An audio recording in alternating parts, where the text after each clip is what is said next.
Hello everyone, welcome to the Mio on MMA podcast, talking about UFC Seattle with some predictions, some betting, and all that jazz. Now, keep in mind, the usual spiel here, betting on MMA is chaotic, is unreliable. This sport is by its very nature unpredictable in a lot of ways.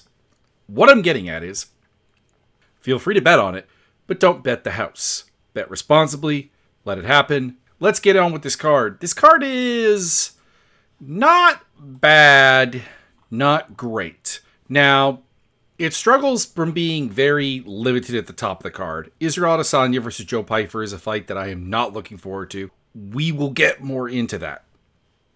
And it's not just that, I'm sad Israel Adesanya is falling from the top of the pile. I'm really not. That's just a function of the sport. And it's not that I dislike Joe Pyfer. I do dislike Joe Pyfer, but that's not the problem. We'll get more into that. And then in the co-main event, we have a rematch that should be an okay fight and has some interesting elements to it. But it also has some bad vibes because Grasso's not fighting very well. That's Alexa Grasso.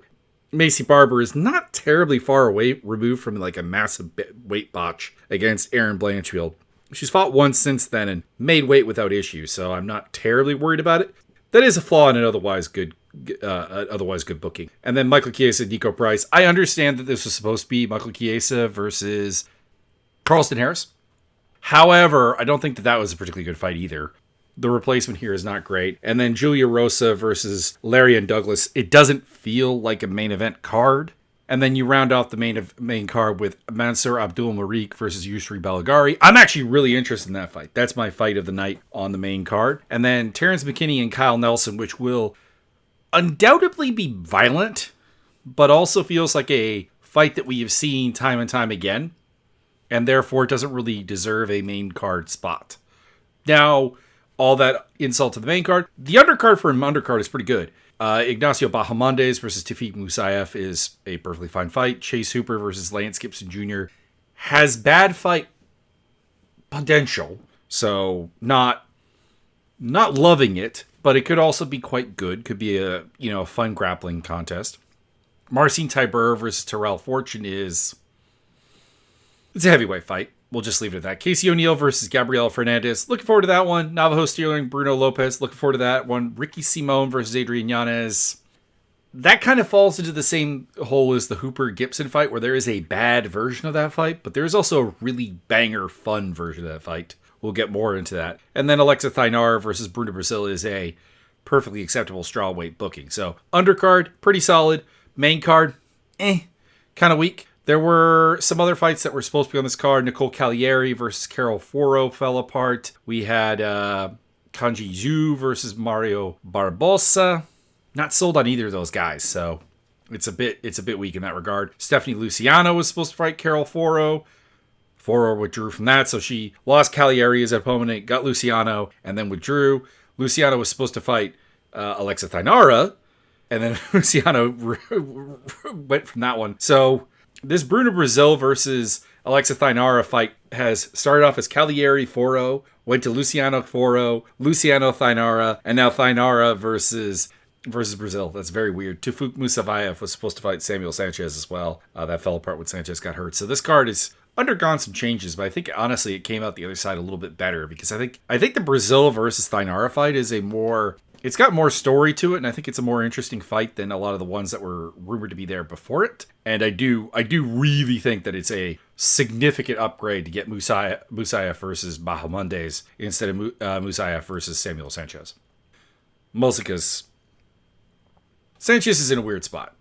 He's just kind of can crushed, and it's concerning. It's always a bit weird when you're like, all right, you're 11-1. I like that.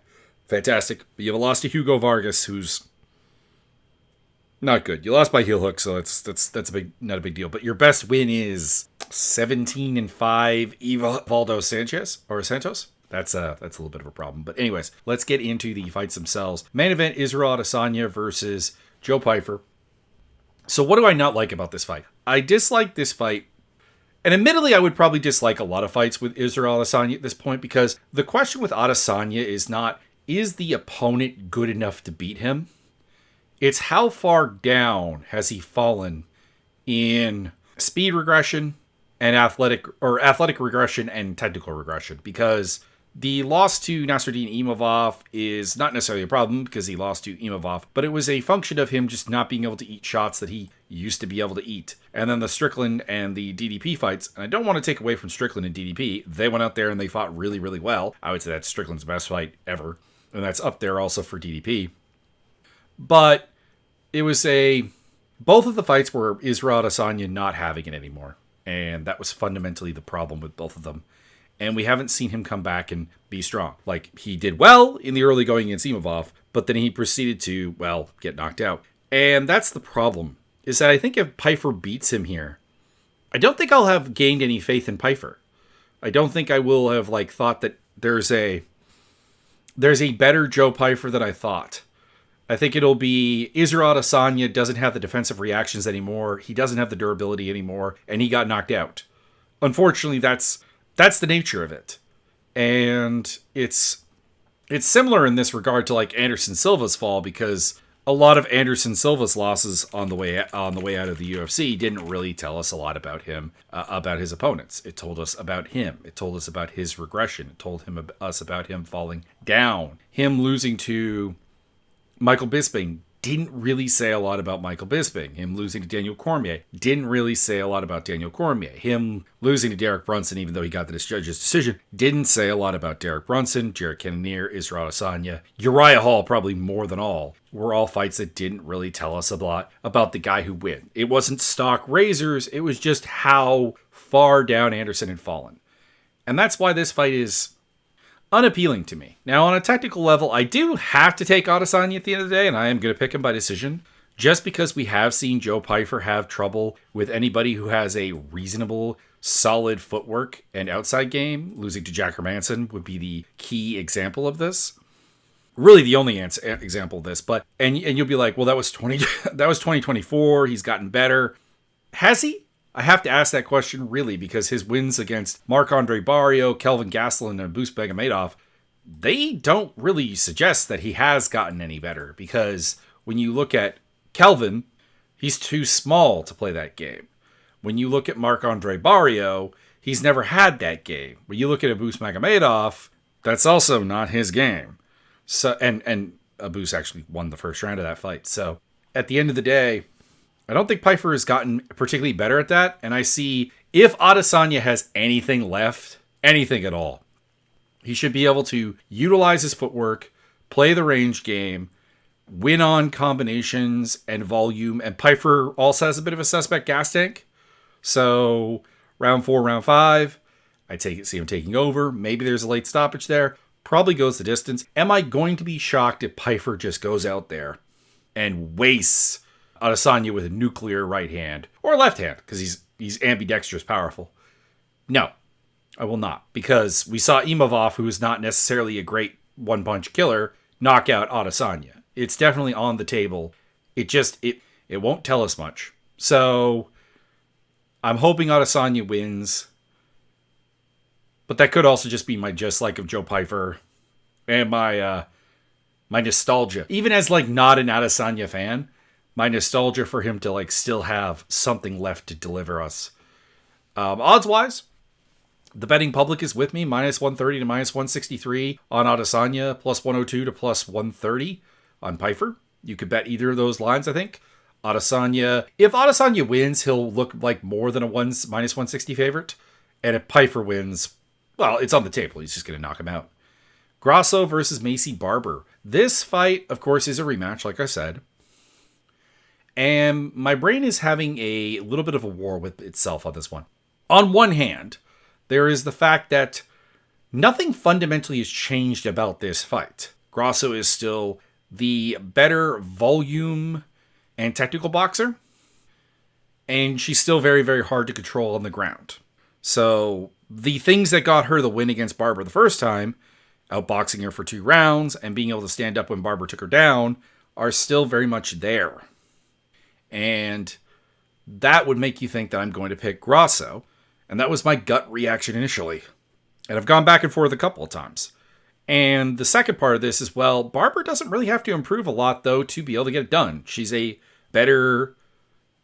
somewhat better pocket striker in spurts. I still think that the technique of hers goes downhill every so often, and she hasn't necessarily won a fight that really amplifies a much better version of it. She beat Miranda Maverick, who is someone who kind of needs to have physical advantages to beat people. She beat the really kind of the queens of unathletic fighters in Montana De La Rosa, Jessica I, and Andrea KGB Lee. And then she beat Amanda Hebosh, who is very poorly structured. Caitlin Sermonara, who is also just very, very big, and that's about it. And then Karine Silva, who is somebody who tries to bully, and it's basically the Miranda Maverick fight all over again. So she hasn't really demonstrated an ability to win this like particular type of matchup. However, it's just, I keep thinking to myself, there's not a lot she has to improve. She has the tank-like strength and power. She is a power ball. Grasso is still easy to take down, all things considered. She's hard to keep down, but she can be taken down. She got stuck in the clinch a lot with Barber. Barber's clinch has become pretty mean, and Grasso has not looked great. I know it's drawing with Valentina Shevchenko, losing to Valentina Shevchenko, losing to Natalia Silva. Shevchenko's an all-time GOAT candidate, and Silva is a very unique challenge, and somebody who is going to fight completely different than Barber. But there's a vibe coming off of Grasso. There's a vibe feel to her. That things are not going right. That she's not enjoying things, and she's not having good camps. So I'm going to go with Barber, and I'm going to be really, really happy if Grasso wins. Because, you know what? I don't want to be too harsh on Barber. Because, like, honestly, my problem with Barber has been her dad. Because if you remember, not so much in recent times, but for a long time, Macy Barber's dad was just an annoying twat. And it led to her becoming very unpopular with fans, even though she was, like, perfectly fine. Yeah, her dad argues with her own coaches, argues with media, makes excuses. It's all not good. It's all not good. You've got her hooked up with, like, a lot of good coaches. Let them do their thing. And this is generally the problem with fathers in MMA being coaches, is that they get in the way. I'm not saying that they can't be a good influence. Alexa Grasso, for example, has a father coach, but her father coach is a coach of other fighters. There is actually like a coach talent to it. Whereas we've seen with Sage Northcutt's dad, we've seen this with Devin Clark's dad as well. The overly involved dad who is not otherwise a particularly good coach can be a downgrade. But I will go with Barber by decision. She's the favorite, minus 158 to minus 190, plus 124 to plus 160 on Grasso. If you were to bet on this fight, I think you'd have to lead on the dog. And I probably will. I'll have a bet on Grasso because it should be... The first fight was just about even money. And it's hard to say that one has gotten notably better than the other over that time period.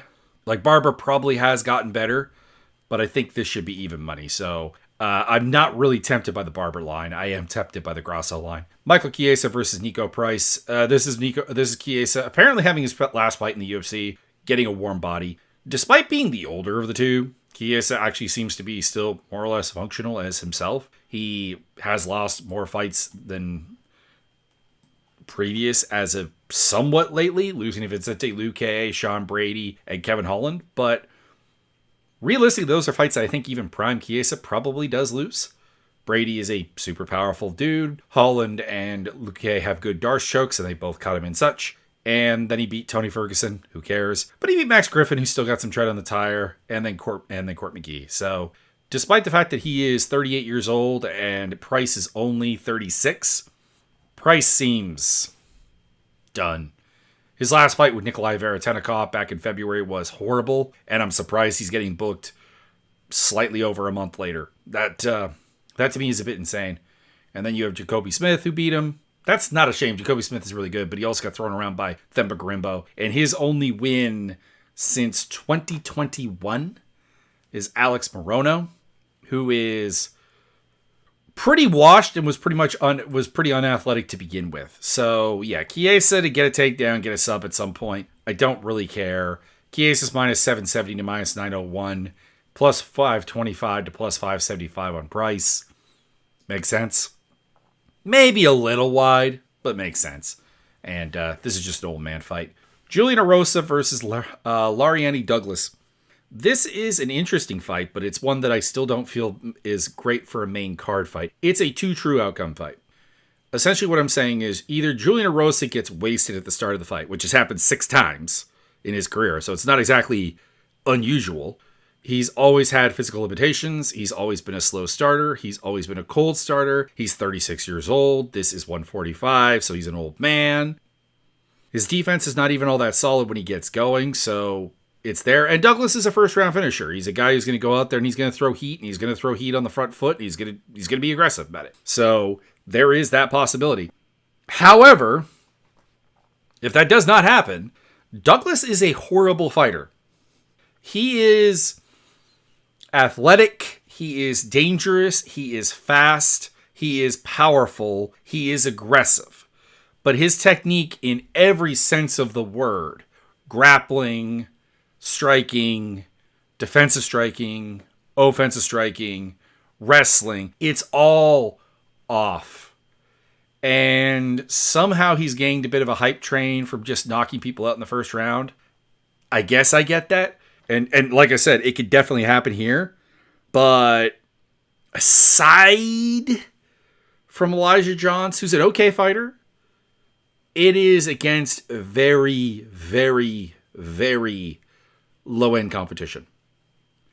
And losing to James Gonzalez, and admittedly a very long ago fight against Daniel Virginio, is a real problem. It's a real issue. So could he knock out Erosa? Yeah, absolutely. That is always on the table against anybody fast, athletic, explosive, and powerful. But I'm going to pick Erosa to survive and win. Because as much as Julian Erosa has not looked really at any point in his career like a really, really comfortable UFC fighter, you look at the list of the guys who have beaten him. Melchio Costa, Fernando Padilla, Alex Caceres, Sung Woo Choi, Julio Arce, Grant Dawson, Devontae Smith. These are all much cleaner fighters than Lariana Douglas. They're not better athletes. I don't think any of those are better athletes than him.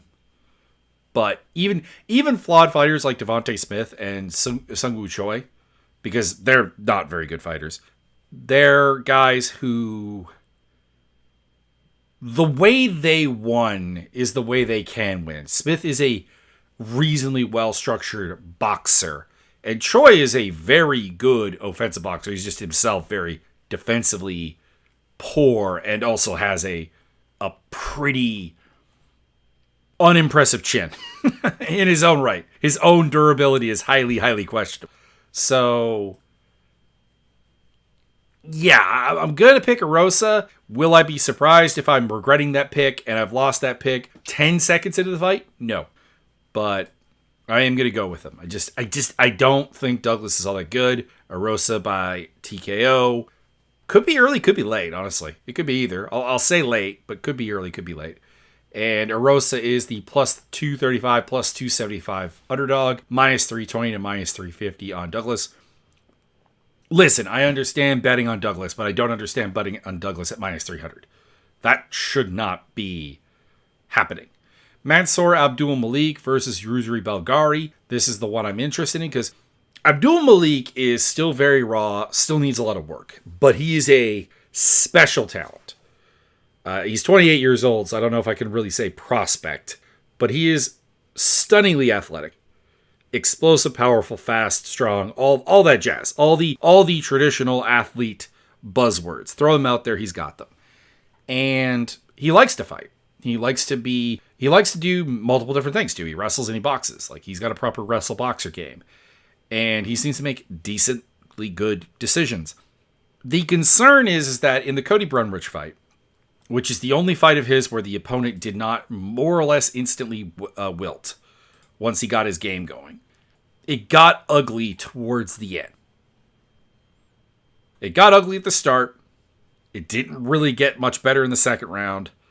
And then the third round was not great either. There was a lot of him not knowing how to trouble solve the issue.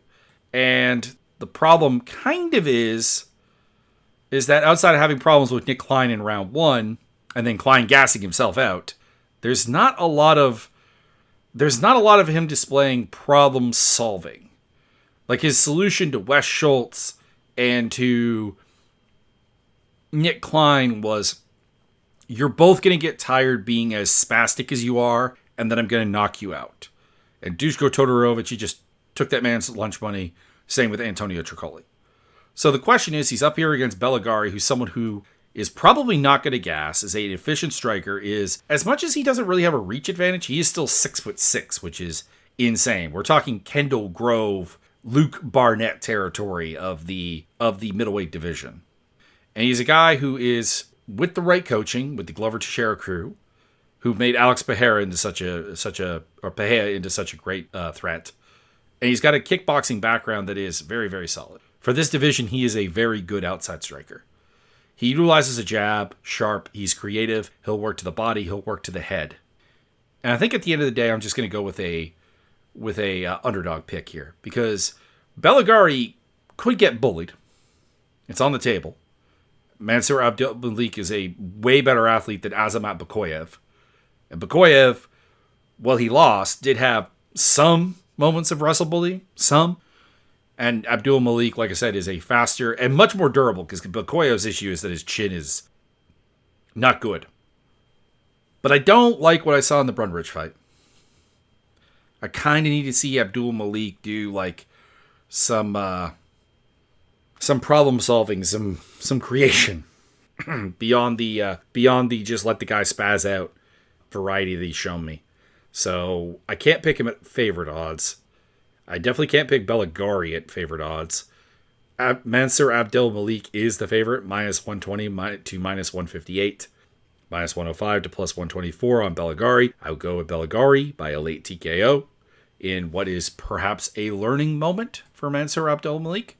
But on the other hand, maybe it's Mansour Abdel Malik proving me wrong and just going out there and doing his thing.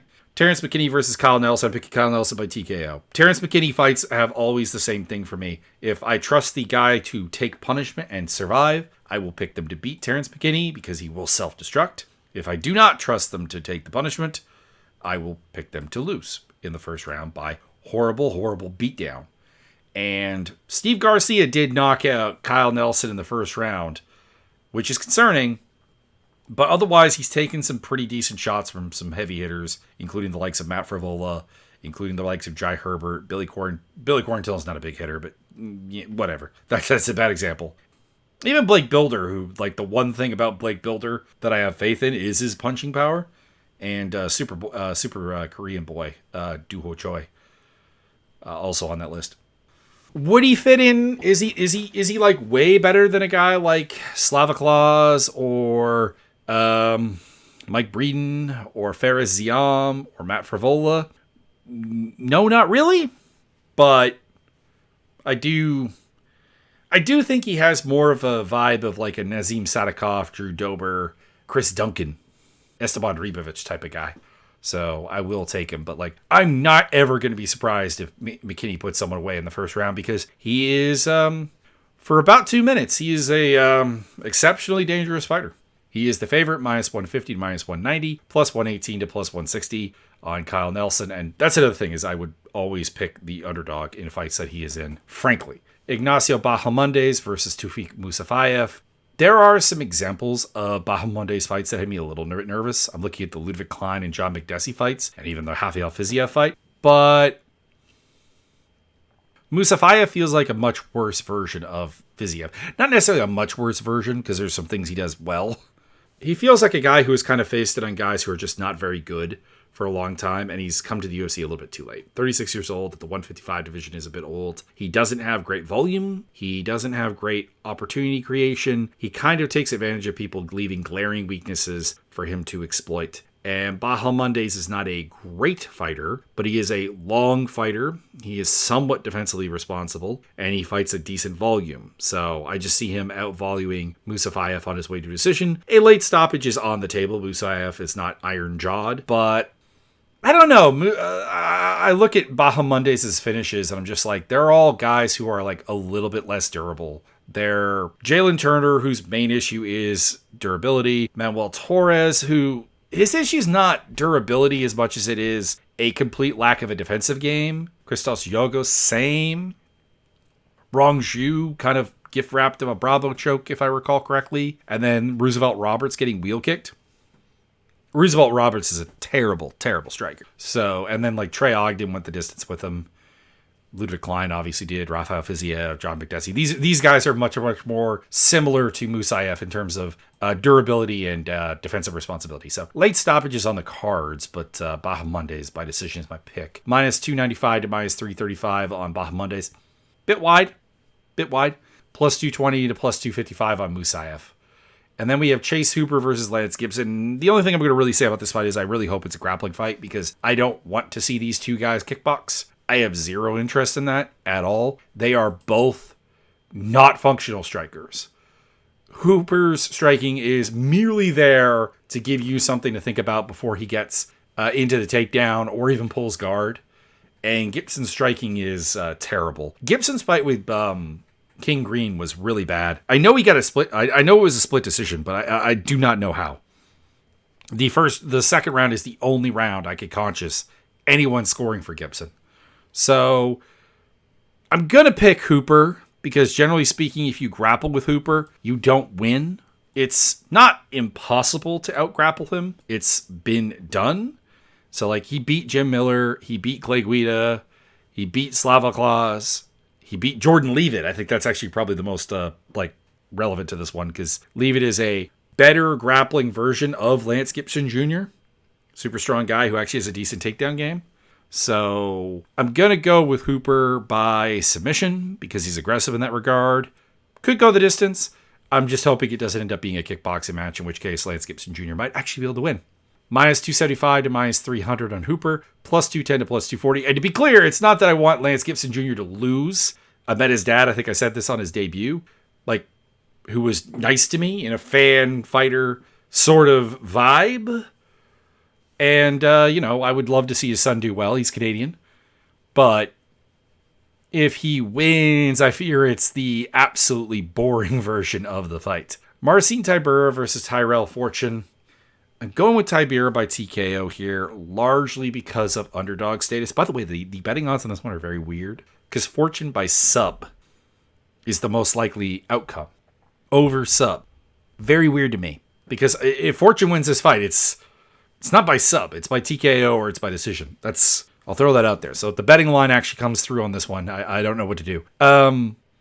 Tyrell Fortune, when he showed up in the UFC, in the MMA scene back in 2016, was really exciting because it was kind of like a sort of mini Cain Velasquez sort of deal, where it's like this guy is a two-time NCAA Division II champion, and he's athletic, he's fast, he's not afraid to box, and this is heavyweight, where that should take you really, really far, and it's done that. He beat Matt Mitrione, Jack May, Sayud Sawa, Marcelo Golm. He went 1-1 against Sergey Bilostini, which if you're just a UFC fan, Mitrione's maybe the only one of those that is going to ring a bell. But it's a really solid grouping.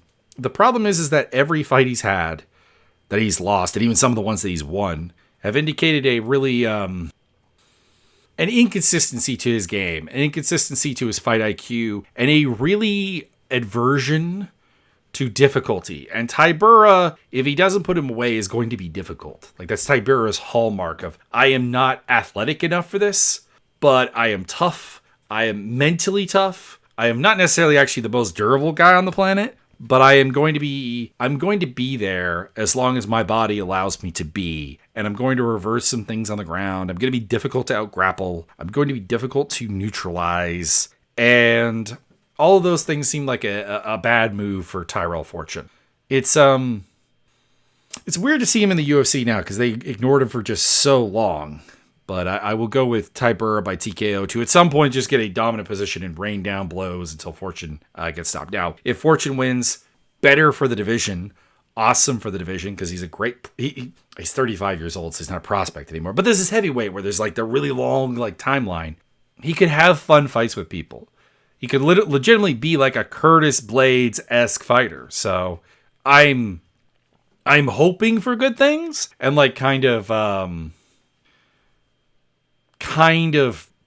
sadness hedging by picking Tybura, who is the underdog here, minus 104 to plus 118, minus 122 to minus 143 on Fortune. Casey O'Neill versus Gabriela Fernandez. Gabriela Fernandez is a stud physical specimen, but at 32 years old, she's yet to put together a game.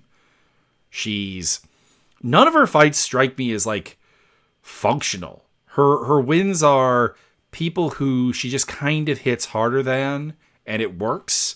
Like a very, very raw Carly Judice. The really bizarre win over Kong Wong, and then Julia Stoliarenko, who is bad. I cannot emphasize enough that I'm stunned Julia Stoliarenko's UFC career has lasted 1, 2, 3, 4, 5, 6, 7, 8, 9 fights. She's got 2 and 7 in that time period. Yeah, I can't take her seriously in that regard, and as a result, I have to pick Casey O'Neill. That being said, Casey O'Neill hits with less power, with less strength, and while she is a really, really active volume fighter, she doesn't always make the best choices in the fight. She doesn't always make the best adjustments. But there is a really easy way to win here, which is just throw volume at her and then get takedowns.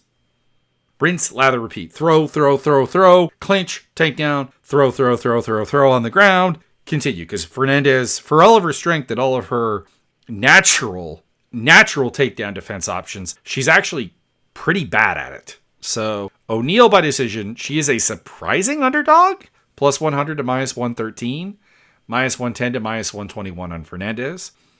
Navajo Sterling versus Bruno Lopez. Honestly, this feels like the Rodolfo Bellato fight all over again, which was a fight that I'm not going to say Sterling absolutely ace because it went the distance, but he outworked Bellato. He got taken down a couple times. He got up relatively quickly and actually won a lot of the wrestling exchanges except for in the third round. So I don't even know if Lopez is really necessarily a better version of Bellato. They're like slightly different, obviously. They're not the same guy, but they're both plotters. They both come forward. They're willing to scrap, willing to throw. But like, keep in mind, Lopez got knocked out by Brinson Hibaro, who's not very good, and by Dustin Jacoby, who is very good. But you should not be getting nuked by Dustin Jacoby in the first round in the first 2 minutes of the fight. And his wins are over on the Contender Series, and then a win over Magomed Gadzhiyashalov, who for some reason the UFC was really high on, and I didn't get it. Like, he beat up Jose Medina on the Contender Series, and then Brinson Hibaro. So, and in a legendarily bad fight, do yourself a favor and don't go watch that. So I'm gonna go with Sterling to win again, but I am hoping he at some point starts knocking people out. But I'll go with decision. Minus 440 to minus 670 on Sterling, plus 310 to plus 340 on Lopez. It is not really advisable to bet Sterling at that line, but I don't want to consider a world where Bruno Lopez actually beats him. Ricky Simon versus Adrian Yanez. It's a bad vibes pick, because if I'm just looking at this as a stylistic matchup, I'm picking Ricky Simon because he's the better wrestler of the two. He's the more reliable moment-to-moment fighter when he was good, and he has a good pace. Yanez has mental fight IQ issues similar, to be honest, to Tyrell Fortune. Some very risky, aggressive thinking on offense that I don't really fully trust. Despite the fact that these guys are on very, very similar runs, in the case of Ricky Simon, it's a 2-4 streak where he's lost to Yadong Song, Mario Bautista, Vinicius Oliveira, and Roddy Barcelos, and he's beaten Cameron Smotherman and Javid Basharat. And in Yanez's case, it is a 1-3 run where he has beaten Vinicius Salvador, who is not good, and lost to Daniel Marcos, Jonathan Martinez, and Rob Font. It is the fact that in those losses, Yanez still appeared to be flowing and having fun and wanting to be there, which is a big thing in MMA. Whereas with Simone, there's a gun shyness to him. There's a lackluster nature to him. There's a flat nature to him. Whereas Yanez, I trust to go out there and be aggressive and be fun and throw heavy combinations and stuff.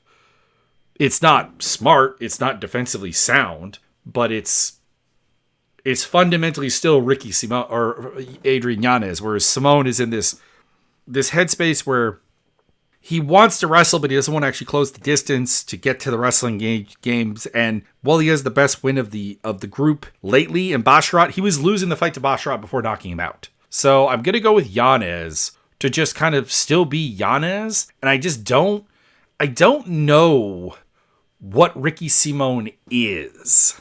He's not physically falling off. It's recoverable. But he has to find it in himself to be Ricky Simone again, to be a UFC fighter again. So Yanez by decision, because Simone is still pretty hard-headed. We'll see what happens. Simone is minus 140 to minus 158. That's also another part of it, is that this feels like one of those dog fights. Had Yanez been like a minus 200 favorite or something, I would have been like, no. But he is a plus 117 to plus 128 underdog. So that probably helps. That probably sways me, I'm not going to lie. Alexa Thainara versus Bruno Brazil in a rematch from... How long ago was it? It was 2019. And I watched that fight just for, curiosity's sake. 7 years ago. It's always minimally useful. And honestly, pretty much, I more or less said, okay, this fight's not telling me anything, because I'm watching Thainara throw the worst strikes you've ever seen. I'm like, she is too raw. But I kept watching, and I realized something is that even though Bruno Brazil won by power guillotine, if you've not seen it, Thainara was able to outgrapple her at various points. Particularly the second round is particularly bad for Brazil. And this is with Thainara being horrendously inefficient with everything she was doing. She was getting takedowns by basically just falling into the clinch and manhandling Brazil down. And she's better now. And Brazil's better now, but I don't think Brazil's improved all that much. I think Thainara is much better. And the fear I have with Bruno Brazil is that everyone she beats in the UFC, she has massive physical advantages over. We're talking Shai Ming, who is a creative, fun striker, but is undersized and very lackluster physically. Meatball Molly is the best win both of these ladies have. She's very underwhelming physically. Shanna Bannon, same thing. Marnik Man. No, Marnik Man might be the worst ever signing in the UFC history. Marnik Man was not good. And other than that, it's losing to DC Gomez by knockout. It's losing to Loma Lubumi, who is a much smaller fighter. It's losing to Wong Kong. I'll forgive that. And it's losing to Ketlin Souza in just a horrible display of fight IQ that isn't really working. And it's the exact fight IQ that would lead her into fighting Thainara's fight over and over again. Like I said, Thainara is much better. She hasn't necessarily beaten tremendously better opposition. She does have a win over Loma Lubumi, but that's about it, really. But it feels like Thainara is putting something together, and it feels like Brazil at some point really stagnated and stopped developing. So I'm going to go with Thainara by decision. I am staying the heck away from her at minus 480 to minus 800. She did lose to Bruno Brazil before. She could lose the same way. She could stick her head into a power guillotine and get tapped. She tapped quick to it. It was a brutal guillotine, I will say that much. And Brazil is the better striker of the two. Still, Brazil's plus 330 to plus 550. If you're going to bet on this fight, bet the dog. But I do think Thainara wins because I think she's improved in ways that definitely make a difference when she almost had all the winning conditions against Brazil the first time. Even being terrible. Anyways, hope you guys enjoy the fights. Whenever I'm naysayer on the fights, I'm like, I still want to be good. I want to be wrong. I want every UFC fight card to be a banger that I remember forever. It won't happen, and sometimes even good cards aren't that. But I would like it to be that way. Anyways, enjoy the fights. Check out my video gaming stuff, other places to find the MMA podcast, and also the Discord server with the fight simulator, which is all on the link tree that is somewhere around this podcast. Somewhere in the description of this podcast. Have a good day. Enjoy. I need to get rid of this little cough that keeps popping up every so often during these recordings.